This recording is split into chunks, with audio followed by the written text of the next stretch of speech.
안녕하세요. 구두쇠 TV를 운영하고 있는 여러분의 구두쇠의 송크주입니다. 오늘은 최근 금융권에서 화제가 되고 있는 IMA 계좌에 대해서 다루려고 하는데요. 아마 기존에 많은 분들이 알고 계신 ISA 계좌가 있을 거예요. 이 ISA 계좌 상품하고 어떻게 다른지에 대해서도 함께 정리해 보도록 하겠습니다. 요즘 금융상품에서 이제 예금은 너무 이자가 낮고, 그리고 주식과 펀드는 손실을 볼 수 있는 이런 리스크가 있다 보니까 그런 리스크가 부담스럽다는 그런 고민 많이 하시죠. 그래서 과거에 이제 절세, 투자, 다양성 이렇게 세 가지를 무기로 좀 주목을 받았던 ISA 계좌라는 게 있었고, 많은 분들이 이 ISA 계좌를 이용해 왔습니다.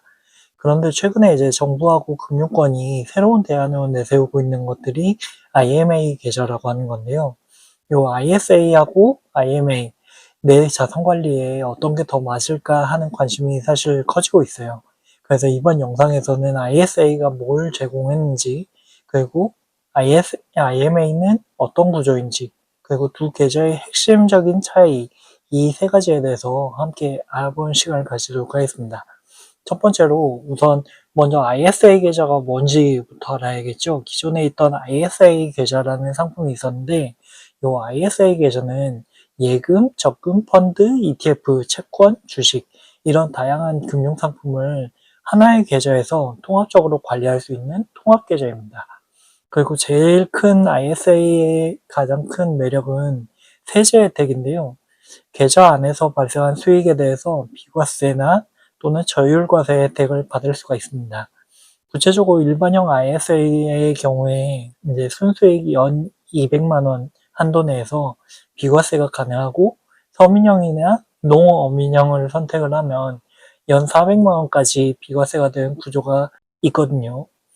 이 계좌 안에 여러 금융상품들이 이제 수익과 손실이 있잖아요. 그러면 이제 보통은 이제 수익 나는 것들에 대해서 이제 세금을 다 내야 되는 구조인데, 요 ISA 계좌 같은 경우는 이제 하나의 계좌 안에서 수익 난 것도 있고 손실이 난 것도 있다라고 하면 요거를 전부 다 합산해서 수익이 잘 나온 자산과 손실을 본 자산을 묶어서 절세이익을 극대화할 수 있는 이런 장점이 있었습니다. 이런 여러 가지 이유로 ISA 계좌는 절세, 분산 투자, 그리고 손쉬운 자산 통합 관리 이런 것들을 원하는 투자자들한테 그동안 꽤 인기 있는 통장 형태가 되어 왔어요.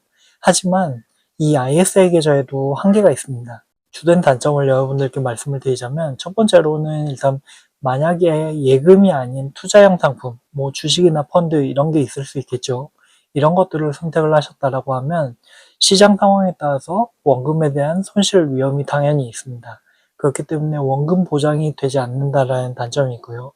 두 번째로는 이제 투자 수익이 많아지는 경우에 비과세 한도를 넘는 수익에 대해서는 분리과세가 적용이 되기 때문에 절세 혜택이 무한한 건 아니라는 이런 단점이 있습니다. 이제 요약을 하자면, 요 기존에 있던 상품인 ISA 계좌는 절세와 투자 다변화 측면에서는 강하지만 원금 보장이나 안정성 측면에서는 투자 상품의 성격에 조금 리스크가 있을 수 있는 이런 구조입니다. 그럼 이제 올해 이제 25년 11월부터 나온다라는 이 IMA 계좌가 무엇인가에 대해서 여러분들께 말씀을 드려야 되겠는데요. 네, IMA 계좌는 종합 투자 계좌라고 해서 Integrated Multi-Asset Account의 약자입니다. 처음에는 이제 금융사가 이 상품을 만든다라고 했는데, 실제로 이제 정부에서 얘기하는 거나 최근에 이제 돌아가는 걸 보면 증권사가 고객의 자금을 모아서 요 투자 계좌를 운영하는 이런 형태다라고 말씀을 드릴 수 있을 것 같아요.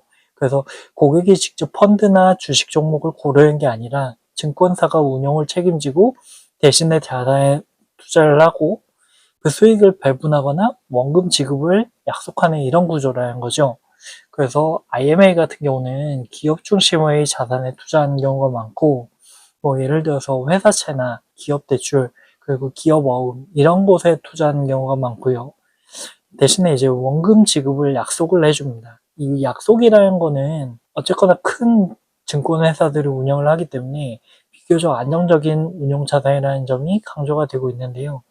뭐 이 IMA 같은 경우는 예금과 투자, 그리고 증권사의 운영력이 결합된 일종의 대체 상품이거든요. 그래서 예금보다는 수익률을 조금 더 기대할 수 있고 투자보다는 더 안정성을 추구할 수 있는 이런 사람들에게 제한되는 계좌입니다. 그런데 이 IMA 계좌 역시 완벽하게 위험이 없다라고 볼 수는 없어요. 어쨌거나 홍보는 여러분들께 원금을 보장한다, 그리고 연 5%에서 8% 정도의 수익을 보장한다라고 되어 있는데, 요거는 이제 어쨌거나 운용을 하는 상품이잖아요. 그렇기 때문에 운용사가 기업금융 자산 투자에서 손실을 보거나 운용사의 어떤 재정적인 문제가 생기게 되면 원금 지급을 보장할 수는 없는 이런 상품입니다. 예금보험공사의 어떤 보장 상품이 아니다 보니까 예금자보호법의 적용 대상은 아닙니다. 단지 이제 증권사 자체가 이제 계약에 의해서 원금을 보장하겠다라고 약속을 하는 부분이지만, 어쨌거나 금융사 자체의 이제 파산이라던가 이런 문제가 생기게 되면 그때는 원금을 보장받을 수 없는 상품이라는 거죠. 네. 그래서 이렇게 ISA 계좌와 IMA 계좌에 대해서 여러분들께 말씀을 드렸는데, 그러면 여러분들께 맞는 계좌가 어떤 것인지에 대해서 여러분들이 잘 판단을 하셔야 될 것 같아요.